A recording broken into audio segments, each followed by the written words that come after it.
الله الرحمن الرحيم. النهارده الاربعاء 13/11/2023. ده شغل النهارده مصنع السلام للمواسير.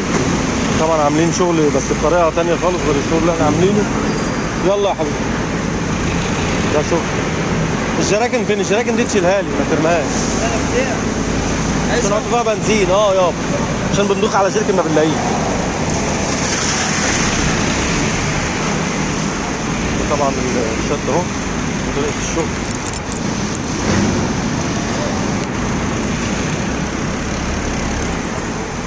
ده كده ده بدايه الشغل اللي هو شد الكمر. طبعا شادين خيط اهو تحت اهو، خيط مشدود وهيتوزن طبعا موزون.